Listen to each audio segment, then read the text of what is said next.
Hello everyone, welcome back to my channel. और आज हम लोग ये बायोलॉजिकल क्लासिफिकेशन का लास्ट का पोर्शन पढ़ेंगे। ठीक है, तो चलो जल्दी से स्टार्ट करते हैं। तो देखो, ये जो पूरा ये पैराग्राफ दिख रहा है, ये वाला, इसमें ज़्यादा ऐसा कुछ समझने के लिए नहीं है, क्योंकि आपको already plant kingdom next chapter में पढ़ना ही है, पूरा प्लांट किंगडम के बारे में। तो आपको बस बेसिक्स पता होने चाहिए कि प्लांट्स में क्लोरोफिल होता है, ठीक है, और ये मल्टी सेलुलर होते हैं, ये ऑटोट्रॉफिक होते हैं, और इन्हीं की ही वजह से हम सब जिंदा हैं, क्योंकि ये हमारे लिए फूड प्रिपेयर करते हैं। ठीक, तो ये सारे के सारे क्या होते हैं, क्या मतलब, ये मेनली क्या होते हैं कि डिप्लॉयड होते हैं, इनकी जो बॉडी होती है वो डिप्लॉयड होती है, ठीक है। और इनकी बॉडी को हम लोग स्पोरोफाइट बोलते हैं, डिप्लॉयड और स्पोरोफाइट होती है। और अगर इनकी बॉडी जो है हैप्लॉइड होगी, कुछ केसेस में हैप्लॉइड भी होती है, मतलब लोअर जो प्लांट्स होते हैं उनकी बॉडी हैप्लॉइड होती है। मैं आगे वाले जो चैप्टर है उसमें बताऊंगी कौन हैप्लॉइड होगा कौन डिप्लॉइड। आप इतना समझ लो कि जो डिप्लॉइड होगा वो स्पोरोफिटिक होगा, और जो हैप्लॉइड होगा वो गैमेटोफिटिक होगा, ठीक है। अब देखो, हम लोग यहाँ पे जो इस पूरे पैरा में जो चीज़ याद रखने वाली है, वो ये याद रखना है कि ये पूरा प्लांट किंगडम ऑटोट्रॉफिक है, बट इसमें कुछ एक्सेप्शंस हैं जो कि यहाँ पे दिए हुए हैं। ये देखो, ये एक दिया हुआ है ब्लैडर वॉर्ट, ठीक है। मार्कर ले आते हैं अपना।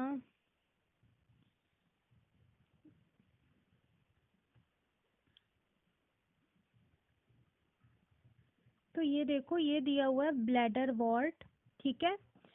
एक ये, और एक हुआ ये वीनस फ्लाई ट्रैप, ठीक है। ये दोनों क्या होते हैं, ये हेट्रोट्रॉफिक होते हैं, मतलब ये इंसेक्टिवोरस है। हेट्रोट्रॉफिक तो नहीं बोल सकते, पार्शियली हेट्रोट्रॉफिक है ये, मतलब आधे हेट्रोट्रॉफिक है। पार्शियल का मतलब आधा, ठीक है। तो ये इंसेक्टिवोरस हैं। ये क्या करते हैं ना, इनको देखो क्या होता है कि ये ऐसे होते हैं, पिचर प्लांट और वीनस फ्लाईट्रैप, ब्लैडर वॉर्ट, ये सब इंसेक्टिवोरस प्लांट हैं। और ये क्या होते हैं, ऐसे ये प्लांट्स होते हैं, ठीक है। ये मान लो इनकी दो पत्ती टाइप का है, मुंह टाइप का बना होता है। यहाँ पे ये तुम्हारा कीड़ा आया उड़ उड़ के, तो ये क्या करते हैं, ये इसको अपने बंद कर लेते हैं, ये सब बंद हो जाता है और कीड़ा अंदर रह जाता है, ठीक है। ये सब बंद कर देते हैं और फिर कीड़ा इसके अंदर मर जाता है। तो ये है इंसेक्टिवोरस प्लांट, तो ये चीज़ याद रखनी है। एंड देन क्या याद रखना था, एक ये कसकटा। तो ये जो कसकटा है वो एक पैरासिटिक प्लांट है, बहुत लोग इसको कसकुटा बोलते हैं, मैं कसकटा बोलती हूँ। आप जो मर्जी बोलो, आपको बस याद होना चाहिए कि कसकटा जो है वो एक पैरासिटिक प्लांट है, ठीक है।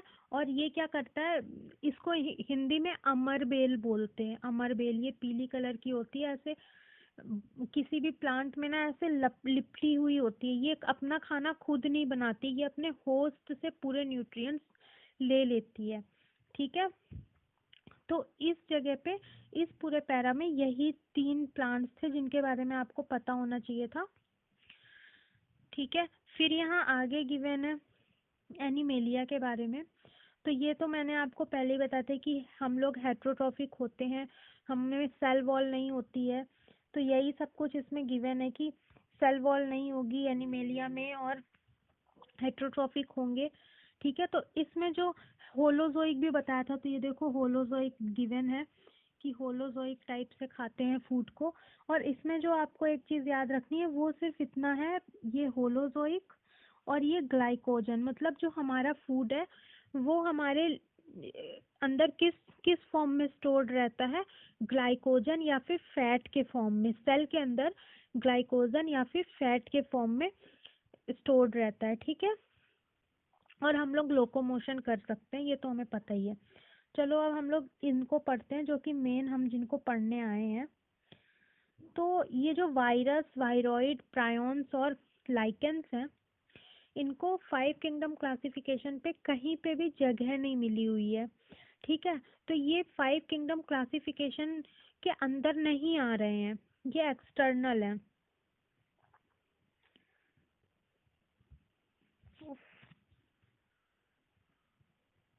तो ये एक्सटर्नल है, तो चलो बारी बारी से इनको पढ़ते हैं। तो सबसे पहले हम पढ़ते हैं यहाँ पे वायरस के बारे में पढ़ लेते हैं, देन हम पढ़ेंगे viroid and then prions and then lichens, ठीक है। तो देखो वायरस क्या है, एक ऐसा ऑर्गेनिज्म है जो कि ट्रूली लिविंग नहीं है।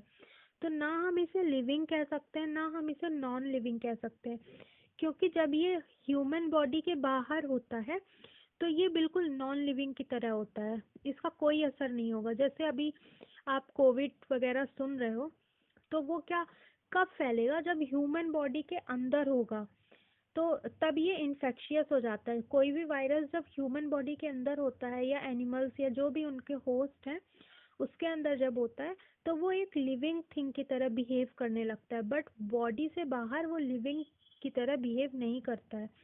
और जो वायरस है वो एक एसेलुलर है। एसेलुलर है मतलब नॉन सेलुलर है, इसकी सेल पूरी कंप्लीट नहीं है, ये यूनिसेलुलर नहीं है, इसके पास एक भी सेल नहीं है, ठीक है। यानी ये नॉन सेलुलर है, यूनिसेलुलर भी नहीं, एसेलुलर इसके लिए टर्म आता है। देन ये यहाँ पे एग्जांपल है फ्लू वगैरह, तो ये फ्लू वायरस से ही होता है, ठीक ना। तो यहाँ पे ये क्या दिया है कि ट्रूली लिविंग नहीं होते हैं, ठीक है, और ये नॉन सेलुलर है, ये जो मैंने अभी आपको बताया, ठीक है। और इनमें क्या होता है ना कि इनमें ये क्या करते हैं, किसी भी होस्ट बॉडी में जाते हैं और वहाँ पे अपना क्रिस्टलाइन स्ट्रक्चर फॉर्म करते हैं, मतलब होस्ट बॉडी में जाके खुद होस्ट बॉडी को कंट्रोल करने लगते हैं और अपना मल्टीप्लिकेशन करने लगते हैं, ठीक है। अब चलो क्या होगा, अब हम देखते हैं कि वायरस होता क्या है। तो सबसे पहले देखो क्या होता है, वायरस एक आरएनए होगा या फिर डीएनए होगा, ठीक है। आरएनए या डीएनए कोई भी जेनेटिक मटेरियल होगा, और उसके ऊपर उसके अगल बगल प्रोटीन की कोटिंग होगी, बस वायरस का स्ट्रक्चर इतना ही होता है, ठीक है। अब चलो आगे मैं और अच्छे से बताती हूँ, बट आप एक इतना समझ लो, ये दो बहुत फेमस वायरस दिए हुए हैं जो कि हर साल 1-2 साल के गैप में आते ही हैं नीट में, तो ये आप याद रखना कि ये टोबैको मोज़ैक वायरस है, ठीक है। ये वाला टोबैको मोज़ैक वायरस है, और आप इसको ऐसे याद रख सकते हो, ये मोज़ैक का मतलब होता है बिल्कुल कुछ ऐसी घूमी घूमी सी नेटवर्क टाइप की चीज़, तो आप इससे याद रखना, ये देखो ये ऐसा घूमा घूमा सा है, और ये है बैक्टीरियोफेज, ठीक है। तो बैक्टीरियोफेज है ये तो वैसे भी बिल्कुल पता नहीं कैसा अजीब सा स्पाइडर जैसा दिख रहा है, तो आप याद रखना, और इनके पार्ट्स भी याद रखने हैं, क्योंकि कई बार एग्जाम में ना इनके पार्ट आ जाते हैं। नीट 1-2 साल पहले नीट में इसका पार्ट पूछा गया था, तो ये आपको head, collar, sheath, tail, fibre, ये सब याद रखना है कि कौन से पार्ट्स हैं। अब देखो बैक्टीरियोफेज आपके आगे कई चैप्टर्स में इसका जिक्र आएगा, तो मैं आपको बता दूं कि जो बैक्टीरियोफेज होते हैं वो बैक्टीरिया के वायरस होते हैं, मतलब इनका जो होस्ट होता है वो बैक्टीरिया होता है, ये बैक्टीरिया को अपना शिकार बनाते हैं। और जैसे मान लो ये एक बैक्टीरिया है ना, बेचारा मासूम सा बैक्टीरिया बैठा हुआ था, तो ये बैक्टीरियोफेज आएगा और यहाँ पे ऐसे चिपक जाएगा और इसको नुकसान पहुंचाने लगेगा, यहाँ से दूसरा आएगा वो भी चिपक जाएगा, ठीक है। तो इस टाइप से होता है, तो ये बैक्टीरिया को अपना शिकार बनाते हैं, इनका होस्ट बैक्टीरिया है।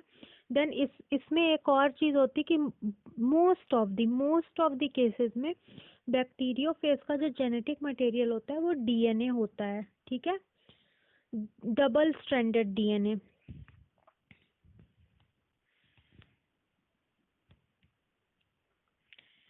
अब देखो, अब इनके बारे में कुछ देखते हैं, इनका नाम किसने दिया ये देखते हैं।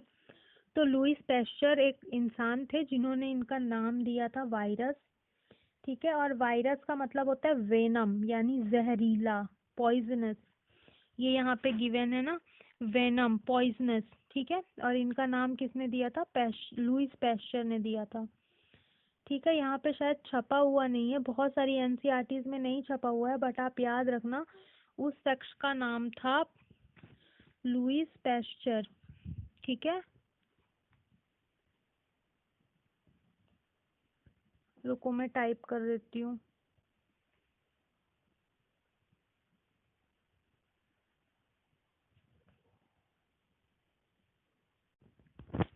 तो पैस्चर ने इनकी नेमिंग की थी, ये मैंने ये यहाँ पे साइड पे लिख दिया है, आप देख लेना। ठीक है, देन आगे हम लोग देखते हैं डिमिट्री इवानोस्काई। ठीक है, इन्होंने क्या किया था? इन्होंने मोज़ैक वायरस को डिस्कवर किया था। इन्होंने देखा कि एक एक टोबैको एक टोबैको प्लांट से दूसरे प्लांट्स में भी इन्फेक्शन फैल रहा है, और इन्होंने उस तो देखो, इन्होंने जो मैंने शायद थोड़ा सा गलत बता दिया आपको। नहीं नहीं, हाँ यही डिमिट्री इवानोस्काई। इन्होंने क्या किया था? इन्होंने ही डिस्कवर किया था टोबैको मोज़ैक वायरस को। ठीक है ना, इन्होंने देखा कि वो वहाँ पे कोई एक वायरस टोबैको प्लांट में डिजीज कॉज कर रहा है, तो इन्होंने उसको कह दिया कि ये टोबैको मोज़ैक वायरस है। सो इन्होंने डिमिट्री इवानोस्काई ने इन्होंने क्या किया कि ये बताया कि टोबैको मोज़ैक जो डिजीज हो रही है वो टोबैको मोज़ैक वायरस के कारण हो रही है। ठीक है, देन अब दूसरे साइंटिस्ट आते हैं। इनका नाम बहुत ही अजीब है, मुझसे तो प्रोनाउंसिएशन भी नहीं आता। MW बेजरनेक, जो भी आपको बोलना हो। ठीक है ना, ये आए MW बेजरनेक, और इन्होंने क्या बताया कि ये जो ये जो वायरस है, ठीक है, जिस भी प्लांट में रहता है, कोई भी वायरस जिस भी प्लांट में रहेगा, उस प्लांट यहाँ पे इन्होंने पर्टिकुलरली टोबैको प्लांट की बात की थी कि ये जो मोज़ैक वायरस है, अगर ये टोबैको प्लांट से निकल के, मतलब अगर इस टोबैको प्लांट के पास कोई हेल्दी टोबैको प्लांट भी है, तो ये उस हेल्दी टोबैको प्लांट को भी इन्फेक्ट कर देगा। मतलब ये इन्फेक्शियस है, एक प्लांट से दूसरे प्लांट को हो सकता है, और इसी को इन्होंने ये कहा कि ये कंटाजियम वाइवम फ्लूइडम, ठीक है, इन्फेक्शियस लिविंग फ्लूइड है। ये बहुत इंपॉर्टेंट है, कंटाजियम वाइवम फ्लूइडम। ठीक है, इन्फेक्शियस लिविंग फ्लूइड। ठीक है, फिर अब आते हैं WM स्टैनली। ठीक है, और इन्होंने क्या बताया कि जो ये वायरस है, इसके ऊपर प्रोटीन की क्रिस्टल्स होती हैं। ठीक है, तो इन्होंने WM स्टैनली ने क्या बताया? WM स्टैनली ने बताया कि ये जो वायरस है उनके ऊपर क्रिस्टल्स होती हैं, प्रोटीन की क्रिस्टल्स। ठीक है, ये प्रोटीन की क्रिस्टल्स होती हैं। देन तो मैंने आपको ये चीज़ तो पहले ही बताई थी कि जो वायरस होगा उसके अंदर एक तो या तो RNA होगा, ठीक है, इस टाइप का। देखो मैं बताती हूँ, मान लो ये RNA है, ठीक है, या DNA है, कुछ भी हो सकता है, RNA DNA कुछ भी है, और ये ऊपर प्रोटीन कोट है। तो बस इतना ही रहेगा उसके अंदर कि एक या तो जेनेटिक मटेरियल होगा कोई भी RNA और DNA में से, और उसके ऊपर प्रोटीन कोट होगा। और ये DNA और RNA ऐसा ज़रूरी नहीं कि डबल स्ट्रैंडेड या सिंगल स्ट्रैंडेड ही होगा, नहीं, ये डबल स्ट्रैंडेड DNA भी हो सकता है, सिंगल स्ट्रैंडेड DNA भी हो सकता है, डबल स्ट्रैंडेड RNA भी हो सकता है, और सिंगल स्ट्रैंडेड RNA भी हो सकता है। ठीक है, बट ये चीज़ याद रखना कि ऐसा कोई वायरस नहीं है जिसमें DNA और RNA दोनों ही प्रेजेंट हो, या तो DNA प्रेजेंट होगा या तो RNA प्रेजेंट होगा। ठीक है, फिर क्या होता है? अब देखो यहाँ पे ना कुछ चीज़ लिखी हुई है जो कि इम्पोर्टेंट है।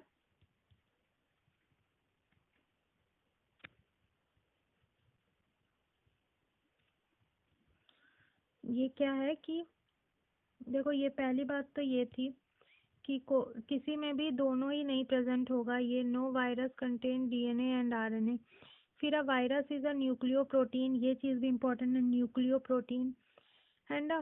ठीक है, और उसका जेनेटिक मटेरियल इन्फेक्शियस होगा। तो न्यूक्लियो प्रोटीन का क्या मतलब है कि उसके पास प्रोटीन होगा और न्यूक्लिक एसिड होगा। ठीक है, यानी जेनेटिक मटेरियल होगा और प्रोटीन कोटिंग होगी। इतना न्यूक्लियो प्रोटीन का मतलब ये है। फिर अब यहाँ पे एक स्टेटमेंट दी हुई है जिससे क्वेश्चन बन सकता है, बहुत चांसेस हैं कि बन सकता है। ठीक है, ये यहाँ पे है कि in general viruses that infect plant have single stranded RNA. ठीक है, तो जो भी वायरस प्लांट को इन्फेक्ट करेंगे वो mostly single stranded RNA virus होंगे। फिर जो एनिमल को इन्फेक्ट करेंगे वो या तो सिंगल या फिर डबल स्ट्रैंडेड आरएनए होंगे और या तो डबल स्ट्रैंडेड डीएनए होंगे। ठीक है, और जो बैक्टीरिया को इन्फेक्ट करेंगे वो डबल स्ट्रैंडेड डीएनए वाले होंगे। ठीक है, ये देखो, जो एनिमल को इन्फेक्ट कर रहे थे वो या तो सिंगल या तो डबल स्ट्रैंडेड आरएनए होंगे या फिर डबल स्ट्रैंडेड डीएनए होगा। और जो बैक्टीरिया को इन्फेक्ट करेगा वो डबल स्ट्रैंडेड डीएनए वायरस होगा। यानी आप ऐसे याद रखो कि जिसने प्लांट को किया वो तो सिंगल स्ट्रैंडेड आरएनए वाला है। ठीक है, अब जो एनिमल को करेगा वो आरएनए में वेरिएशन आ गया, मतलब डबल सिंगल कोई भी कर सकता है, बट डी अगर वो डीएनए वायरस हुआ तो डबल स्ट्रैंडेड ही होगा, यहाँ पे सिंगल वाला कोई केस नहीं है।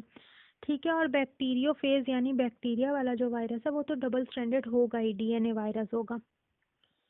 ठीक है, अब चलो यहाँ इसके बाद ये है कि जो इसकी वायरस की जो प्रोटीन कोटिंग होती है ना वो किसकी बनी होती है, उसके मतलब प्रोटीन कोटिंग जो होती है उसका एक नाम होता है, उस नाम को क्या कहते हैं, कैप्सिड। ठीक है, अब ये जो कैप्सिड है, मान लो ये जो प्रोटीन का ये ऐसा गोला था और इसके अंदर ये जेनेटिक मटेरियल था, ये जेनेटिक मटेरियल था। तो ये जो गोला है प्रोटीन का वो बहुत सारी यूनिट से बना हुआ है। ठीक है, और ये जो गोला है इसको हमने क्या बोला है, कैप्सिड बोला है, जो कि यहाँ पे गिवन है, ये कैप्सिड। अब इसकी हर एक जो यूनिट होगी उसको हम लोग कैप्सोमर बोलेंगे। ये रहा कैप्सोमर, कैप्सोमियर भी बोलते हैं बहुत लोग, मैं कैप्सोमर बोलती हूँ। ठीक है, और इसका जो अरेंजमेंट है ना, मान लो बहुत सारे कैप्सोमर मिलके कैप्सिड बनाएंगे, तो वो किस टाइप से बनाएंगे, हेलिकल मींस हेलिकल या फिर पॉलीहेड्रल अरेंजमेंट में हो करके बनाएंगे। ऐसे बहुत सारे ऐसे ऐसे ऐसे ऐसे ऐसे ऐसे ऐसे करके, और फिर ये एक प्रोटीन कोट बना लेंगे, हेलिकल, बहुत सारा हेलिकल स्ट्रक्चर बना बना के। ठीक है, तो ये चीज़ याद रखना कि या तो हेलिकल होगा या फिर पॉलीहेड्रल ज्योमेट्रिकल फॉर्म होगा। ठीक है, अब वायरल डिजीजेस के बारे में भी पढ़ लो, ये तो हर साल ही क्वेश्चन हर एक साल में रिपीट होता ही है। तो mumps small pox, herpes and influenza और एड्स वगैरह तो हमें पता ही होता है कि ये वायरल डिजीज है। अब देखो ये तो फिर भी ना कॉमन है कि हाँ हमको याद रह जाती है, क्योंकि ये ह्यूमन डिजीज है, कभी ना कभी हमने अपने आसपास देखी होंगी या हमें कभी हुई होगी, तो ये तो याद रहती है। बट मेन ये आप एनिमल्स, ये प्लांट्स वाला ज़रूर याद रखना। एनिमल्स वाला तो रखना ही है बट प्लांट्स वाला तो मैंडेटरी है, क्योंकि वो हम भूल सकते हैं। तो इसमें क्या है, पहला तो मोज़ेक फॉर्मेशन, तो इतने बार इस चैप्टर में मोज़ेक मोज़ेक आ चुका है कि ये तो आप याद रख लोगे। ठीक है, तो mosaic formation, leaf rolling and curling और येलोइंग। ठीक है, येलोइंग यहाँ पे है, leaf rolling and curling, yellowing and when clearing, dwarfing and stunted growth. ठीक है, इसको आप ना, अगर आपको याद नहीं होता तो आप इसे हिंदी में इस टाइप से याद रखो कि मोज़ेक का फॉर्मेशन हो जाता है। ठीक है, लीफ रोल हो जाती है यानी घूम जाती है, और कर्ल हो जाती है, कर्ली हेयर्स टाइप, और पीली पड़ जाती हैं, वेन क्लियर हो जाती हैं, और छोटी छोटे प्लांट्स उगने लगते हैं, ग्रोथ रुक जाती है, इस टाइप से याद रखो। अब चलो हम चलते हैं वायरॉइड की तरफ। तो ये जो वायरॉइड है, अब इसमें क्या है कि ये ना वायरस से भी छोटा है। जो वायरस था वो इससे थोड़ा बड़ा था, ये वायरस से भी छोटा है, और इसके पास सिर्फ जेनेटिक मटेरियल है, इसके पास कोई कोट वगैरह नहीं है, प्रोटीन वगैरह की कोट वगैरह नहीं है। और इसको जो सबसे पहले जिन्होंने डिस्कवर किया था वो थे टियोडाइनर, ठीक है। और इसकी एक बहुत ही फेमस डिजीज इसमें लिखी हुई है, पोटैटो स्पिंडल ट्यूबर डिजीज, ये यहाँ पे लिखी हुई है, पोटैटो स्पिंडल ट्यूबर डिजीज, ठीक है। और इसमें क्या है, ये सिर्फ एक फ्री आरएनए है और कुछ नहीं है इसमें, ठीक है। ये सिर्फ फ्री आरएनए है, ये याद रखना। और इसीलिए जब ये फ्री आरएनए बस है तो इसीलिए इसका मॉलिक्यूलर वेट जो है वो वायरस से कम होगा। और ये ना 2016 में या फिर 17 में एक बार क्वेश्चन भी आया था कि वायरॉइड जो है वायरस से भारी होता है या हल्का होता है, तो भाई हल्का होता है, क्योंकि इसमें सिर्फ आरएनए है और वायरस में आरएनए के साथ प्रोटीन भी होगा, ठीक है। तो ये याद रखना, ये आया हुआ क्वेश्चन है, ये जो मॉलिक्यूलर वेट वाला है ये आया हुआ क्वेश्चन है नीट में, ठीक है। अब चलो प्रायोन्स देख लेते हैं, प्रियॉन्स प्रायोन्स जो भी आप बोलते हो, ठीक है। तो ये क्या है ना, ये प्रोटीनीशियस एजेंट्स हैं, मतलब ये प्रोटीन के कुछ ऐसे फॉर्म्स हैं जो इन्फेक्शियस हो गए हैं और ये क्या करते हैं ना, इन्फेक्शियस न्यूरोलॉजिकल डिजीज कॉज करते हैं, ब्रेन से रिलेटेड डिजीज कॉज करते हैं, ठीक है, न्यूरोलॉजिकल डिजीज कॉज करते हैं। और ये क्या है, ये एक एबनॉर्मली फोल्डेड प्रोटीन है, मतलब बहुत एबनॉर्मल से इन्फेक्शियस हो गए प्रोटीन्स हैं ये लिखा हुआ है एबनॉर्मली फोल्डेड प्रोटीन्स, ठीक है। और इनका जो साइज है ना वो मोस्टली मतलब काफी हद तक इनका साइज वायरस के ही साइज के बराबर है, और इनको प्रायोन्स बोलते हैं, ठीक है। ये तो हमको हेडिंग से ही पता ही है। देन इनकी कुछ डिजीजेस दी हुई है, बोवाइन स्पॉन्जी फॉर्म्स एनसिफेलोपैथी, ठीक है, bovine spongiform encephalopathy, BSC इसका शॉर्ट फॉर्म, एंड और इसी को commonly called as mad cow disease, मतलब अगर ये कैटल्स में हो रही है तो इसको हम लोग मैड काउ डिजीज बोलेंगे, और अगर यही डिजीज हम लोगों में हो रही है तो इसको हम लोग बोवाइन स्पॉन्जी फॉर्म इंसिफेलोपैथी बोलेंगे, ठीक है। Then it is analogous to, देखो और ये क्या है कि ये ह्यूमंस की जो एक डिजीज है उसके उससे बहुत सिमिलर है क्रिश्चियन जेकब डिजीज जो है उससे सिमिलर है ये डिजीज, ठीक है। मतलब ये जो भी डिजीज है बीएससी वो इस डिजीज से एनालॉगस है, या एनालॉगस का मतलब समझते हो ना, different structure but same function, यानी कि एक जैसी तरह के सिम्टम्स होंगे इन डिजीज के। तो ये आप प्रायोन्स तो आप लाइन टू लाइन याद रखना, क्योंकि ये न्यू ऐड हुआ है तो इससे क्वेश्चन बनने के बहुत हाई चांसेस हैं, ठीक है। देन अब हम लाइकेंस में आते हैं। तो लाइकेंस क्या है, मैंने आपको पिछले ही लेसन में बताया था फंजाई वाले में कि लाइकेन सिम्बायोटिक एसोसिएशन होते हैं, फंजाई और एल्गी मिल करके बनाते हैं अब इसमें जो हर बार क्वेश्चन आता है घिसा पिटा वही कि जो इसमें फंजाई का पोर्शन होगा उसको हम लोग उसको हम लोग माइकोबायोन्ट बोलते हैं, जो फंजाई का कंपोनेंट होता है उसको हम लोग माइकोबायोन्ट बोलते हैं। फंजाई को माइकोटा से डिनोट भी करते हैं, माइकोटा माइकोबायोन्ट, ये सब फंजाई के लिए हैं, ठीक है। और एल्गल जो कंपोनेंट होगा वो फाइकोबायोन्ट होगा, तो ये जरूर आप याद रखना। इसमें इसको मास्टर स्लेव एसोसिएशन भी बोलते हैं, ठीक है। इसमें मास्टर जो होता है वो फंजाई होता है और स्लेव जो होता है वो एल्गी होता है, क्योंकि स्लेव मतलब वो खाना बना रहा है, एल्गी इसके लिए खाना प्रिपेयर कर रहा है, इसलिए उसको स्लेव बोला गया और फंजाई को मास्टर बोला गया है। हेलोटिज्म भी बोलते हैं इसको, HELOTSTISM, हेलोटिज्म, ठीक है। देन ये चीज़ तो मैंने आपको उसी लेसन में इसके बारे में काफ़ी कुछ बता दिया था, तो आप वो वाला लेसन देख लेना अब एक चीज़ और याद रखना कि ये जो लाइकेन है ना ये पॉल्यूटेड जगह पे कभी भी नहीं होगा, जहाँ पे भी ज़्यादा पॉल्यूशन होगा वहाँ पे लाइकेन्स बिल्कुल नहीं होंगे, इसीलिए ये एक बहुत अच्छा पॉल्यूशन इंडिकेटर टाइप है, ये ये बहुत अच्छा पॉल्यूशन इंडिकेटर है, क्योंकि ये पॉल्यूटेड जगह में नहीं होता है।